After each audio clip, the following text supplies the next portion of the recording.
اب سوال یہ ہے کہ فاسٹنگ کیسے ہو.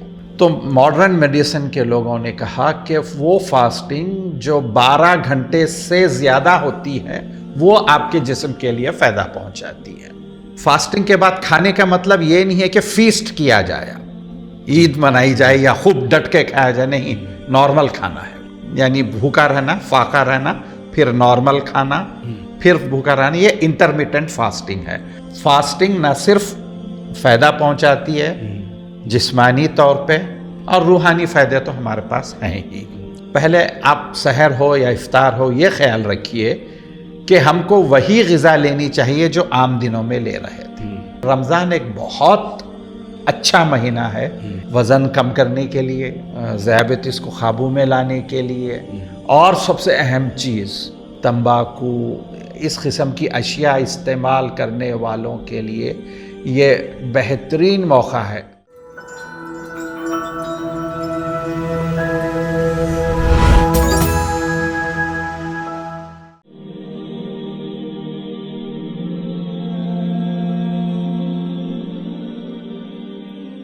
ناظرین السلام علیکم. اس سلسلے و ٹاک شو گفتگو میں آپ سب کا خیر مقدم ہے. میں آپ کا ہوسٹ عبدالقادر پھر ایک بار ایک اہم موضوع اور خاص مہمان کے ساتھ آپ کے روبرو ہوں. ہمارے بیچ آج ڈاکٹر عابد محی صاحب موجود ہیں. ڈاکٹر صاحب گفتگو میں آپ کا خیر مقدم ہے. شکریہ. گفتگو شروع کرنے سے پہلے ڈاکٹر صاحب کا مختصر سا تعارف کرنا چاہوں گا. آپ ایک ڈائٹیشین ہیں، پچھلے 40 سال سے اپنی خدمات انجام دے رہے ہیں. آپ کی خاص بات یہ ہے کہ کم و بیش 40 بکس اور بکلیٹس آپ نے شائع کی ہے ہیلتھ پر اردو لینگویج میں.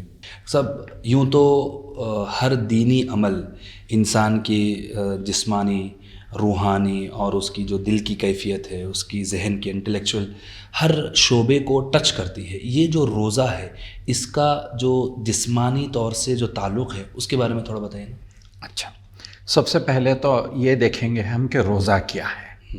انسان کو کھانا ضروری ہے تاکہ کھانے سے ہم کو توانائی ملتی ہے جس سے ہم روزمرہ کے کام کرتے ہیں، اور غذا ہی سے ہم کو کچھ ایسی چیزیں ملتی ہیں جنہیں ہم نیوٹرینٹس کہتے ہیں، پروٹینز، کاربوہائیڈریٹس، وٹامنس، منرلز، جو ہماری جسم کے نمو کے لیے، جسم کی کارکردگی کے لیے درکار ہے. تو اس کے لیے ہم کو کھانا ہے. اب کھانا جب ہے تو ہم مسلسل تو کھا نہیں سکتے. ایک وقت کھائیں گے، دن میں 2 وقت کھائیں گے، 3 وقت کھائیں گے. یہ ایک روٹین سا بن گیا ہے. اگر آپ انسان کی تاریخ دیکھیں گے، پہلے جو انسان شکار کر کے جیتا تھا تاریخ میں جا کے، پری ہسٹورک، تو وہ انسان جب شکار کرتا تھا، شکار کر کے جانوروں کا کھانا کھا کے آرام سے سو جاتا تھا. پھر اس کے بعد زراعت شروع ہوئی. زراعت کے آنے کے بعد سے 3 وقت کھانے لگا یا 2 وقت کھانے لگا. 3 وقت کا نظام بھی بڑا دلچسپ ہے. وہ 10 to 5 کے آفس کی وجہ سے پڑا. ناشتہ کر کے آدمی 10 بجے سے پہلے آفس کو پہنچتا، ساتھ ٹفن لاتا دوپہر کا، پھر رات میں گھر کو جا کے کھاتا. تو عام طور پہ یہ 3 وقت کھانے کا رواج ہے. اب فاسٹنگ کیا ہے، یعنی روزہ کیا ہے؟ روزہ یا فاسٹنگ یہ ہے کہ ارادتاً کھانا نہیں کھانا، والنٹریلی ایبسکونڈنگ فرام ٹیکنگ فوڈ. اب یہ مختلف قسم کا روزہ ہے. بعض لوگ خالی کھانا نہیں کھاتے، بعض لوگ خالی پانی نہیں پیتے، بعض لوگ کھانا نہیں کھاتے، پانی پیتے ہیں، لیکوڈ روزہ رکھتے ہیں. بعض لوگ اینیمل فوڈس نہیں کھاتے. ہمارے برادران وطن بعض لوگ ہیں ایسا بھی روزہ رکھتے ہیں جو یہ نہیں کھاتے. اور پھر جب ہم رات میں کھا کے سو جاتے ہیں تو رات سے صبح تک وہ بھی ایک قسم کا روزہ ہوا. اس کو فعلیاتی روزہ یا فزیولوجیکل فاسٹنگ کہتے ہیں، جو کم سے کم 7-8 گھنٹے سے لے کے 10-12 گھنٹے تک بھی ہوتا ہے.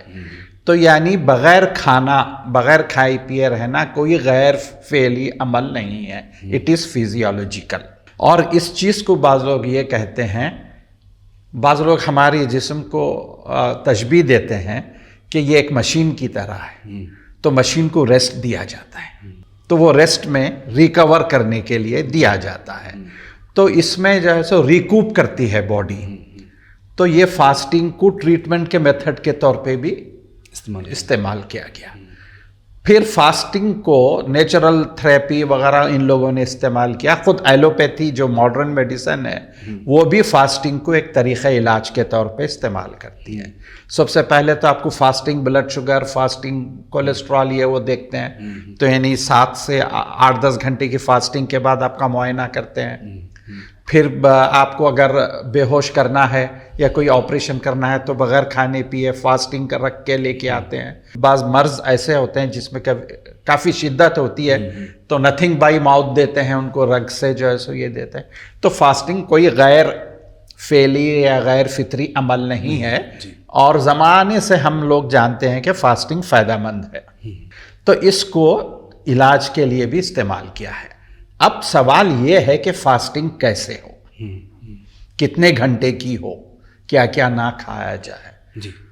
تو ماڈرن میڈیسن کے لوگوں نے کہا کہ وہ فاسٹنگ جو 12 گھنٹے سے زیادہ ہوتی ہے وہ آپ کے جسم کے لیے فائدہ پہنچاتی ہے.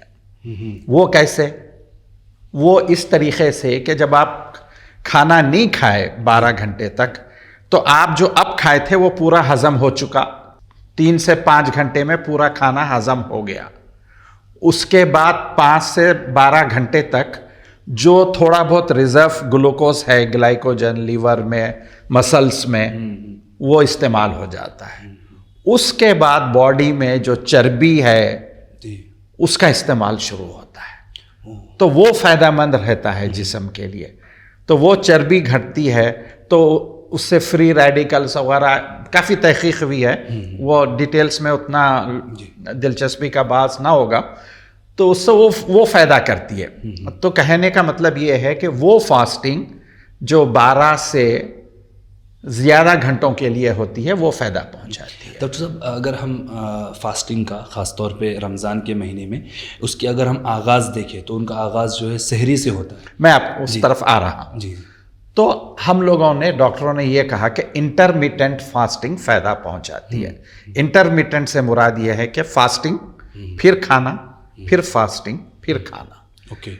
فاسٹنگ کے بعد کھانے کا مطلب یہ نہیں ہے کہ فیسٹ کیا جائے، عید منائی جائے یا خوب ڈٹ کے کھایا جائے، نہیں، نارمل کھانا ہے. یعنی بھوکا رہنا، فاقہ رہنا، پھر نارمل کھانا، پھر بھوکا رہنا، یہ انٹرمیٹنٹ فاسٹنگ ہے. اور انٹرمیٹنٹ فاسٹنگ پہ پچھلے 5-10 سال میں بہت کام ہوا ہے. ڈاکٹروں نے اور نیوٹریشنسٹ نے، ماہر تغذیہ وغیرہ نے کافی کام کیا ہے اور اس انٹرمیٹنٹ فاسٹنگ کو بہت فائدہ مند بتایا ہے. کس حساب سے؟ گلوکوز کنٹرول کرنے میں، ڈائبٹیز کے لوگوں میں، کولیسٹرول کنٹرول کرنے میں، دل کے امراض کم کرنے میں، کینسر سے بچاؤ میں، حتیٰ کہ ذہنی کارکردگی، چاق و چوبند رہنے میں بھی یہ کافی فائدہ مند رہا ہے. 10-12 فائدے بتائے جاتے ہیں. یہ آپ کے انٹرمیٹنٹ فاسٹنگ ہے. اب ہم رمضان کی فاسٹنگ کی طرف آتے ہیں. رمضان کی فاسٹنگ صبح سورج نکلنے سے پہلے سے شروع ہوتی ہے سورج غروب تک. جو مختلف مقامات پہ جو یہ وقت ہوتا ہے 11 سے 18 گھنٹے 19 گھنٹے کا ہوتا ہے. تو یعنی آپ کو اللہ نے ایک ایسا میکانزم آپ کو فراہم کر دیا جسے ہم اتنے عرصے کے بعد تحقیق کر کے پھر وہیں پہنچے ہیں کہ یہ انٹرمیٹنٹ ہم کو فائدہ پہنچاتی ہے. اچھا، اب جو انٹرمیٹنٹ فاسٹنگ ہے اس میں پانی پیا جاتا ہے. ہمارے روزوں میں پانی سے ممانعت ہے. پانی یا کسی قسم کے بھی دوا سے، یہ تمباکو ہو یا پان ہو، یہ چیزوں سے بھی ممانعت ہے. تو اس کے فائدے کیا ہیں؟ اس کے فائدوں پہ بھی، پانی بغیر پیے کے یہ فائدوں پر بھی تحقیق ہو رہی ہے اور اس کے بھی کافی پازیٹیو ریزلٹس آئے ہیں.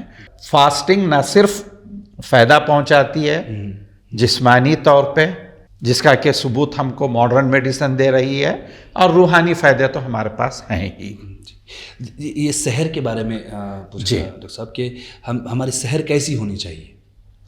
دیکھیے، پہلے آپ سحر ہو یا افطار ہو یہ خیال رکھیے کہ ہم کو وہی غذا لینی چاہیے جو عام دنوں میں لے رہے تھے. غذا میں زیادہ تبدیلی نہیں ہونی چاہیے. اب میں آپ کو یہ بتاؤں گا، اکثر لوگوں کو نہیں معلوم کہ غذا کیسے میجر کی جاتی ہے، غذا کا پیمانہ کیا ہے. غذا کیلوریز میں ناپی جاتی ہے، کتنے کیلوریز کھائیں گے آپ. تو جو ایک بندے کو جیسے آپ میں ہیں، آپ کو ہم کو 2000 کیلوریز چاہیے، تو دن تمام میں ہم کو 2000 کیلوریز چاہیے. تو سحری اور پھر افطار اور اس کے پیریڈ دونوں کے درمیان جو پیریڈ ہے اس میں آپ یہ 2000 کیلوریز کو تقسیم کر لیں. یعنی یوں سمجھیے کہ 800 کیلوریز افطار میں لے لیجئے، پھر 600 کیلوریز سحری میں، یا بیچ میں ایک آدھ اسنیک لے لیجئے. تو اس طریقے سے آپ تقسیم کر سکتے ہیں. لیکن مسئلہ یہ ہے کہ رمضان ایک مطلب فیسٹیوٹی ہے، ایک خوشی کا موقع ہے، اللہ کی طرف سے دی گئی نعمت کا ایک وہ ہے. اور پھر رمضان بہانہ بنتا ہے کہ ہم بہترین کھانے بناتے ہیں. آپ دیکھے ہوں گے کہ رمضان کو مسجدوں میں افطار بھیجی جاتی ہے، کھانے کی فراوانی رہتی ہے، دکانیں کھلی ہوئی رہتی ہیں، لوگ افطار کرانے پہ سبقت لے جاتے رہتے ہیں، اور مخصوص چیزیں افطار میں بنائی جاتی ہے. سب سے پہلے شربتیں بنائی جاتی ہیں. شربتوں میں ہوتا کیا ہے؟ شکر.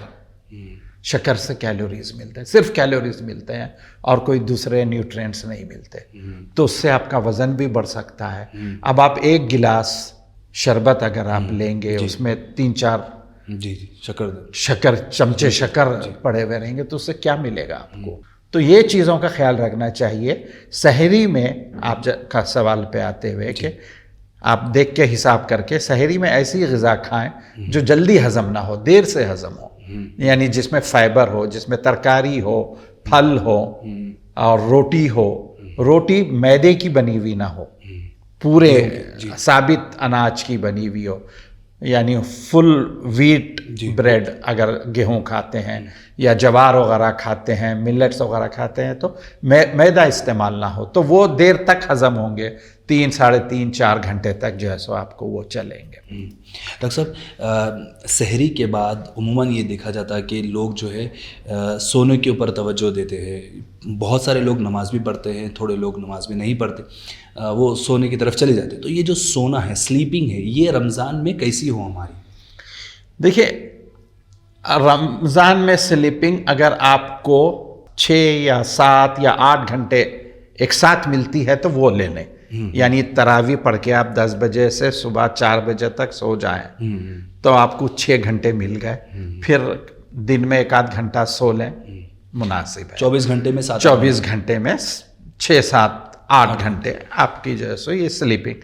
کوشش یہ ہونی چاہیے کہ کم سے کم ان میں 6 گھنٹے یا 4 سے 6 گھنٹے ایک ساتھ ملے، ایک بلاک ہو. رمضان میں دیکھا یہ گیا ہے کہ لوگ کھاتے 2 وقت ہیں، سوتے 3-4 وقت. جی. پھر سحری کے بعد جیسا آپ کہہ رہے ہیں کہ سو جاتے ہیں، پھر کام سے پہلے، پھر مغرب سے پہلے پھر سو جاتے ہیں. تو یہ جو چیزیں آ گئی ہیں وہ یہ رسم و رواج کے طور پہ آ گئی ہیں. لیکن رمضان ایک بہت اچھا مہینہ ہے. میں مذہبی نقطہ نظر سے بات نہیں کر رہا ہوں، میں بحیثیت طبیب بات کر رہا ہوں. وزن کم کرنے کے لیے، ذیابیطس کو قابو میں لانے کے لیے، اور سب سے اہم چیز تمباکو، اس قسم کی اشیاء استعمال کرنے والوں کے لیے یہ بہترین موقع ہے.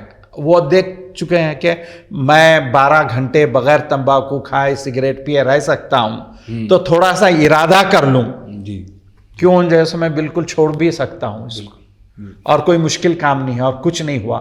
تو یہ رمضان بہت اچھا موقع رہے گا لوگوں کے لیے کہ اس میں ارادہ کر لیں اور اللہ سے مدد مانگے کہ یا اللہ میں اس رمضان میں سگریٹ پان وغیرہ سے اجتناب کرنا چاہوں گا، میری مدد فرما.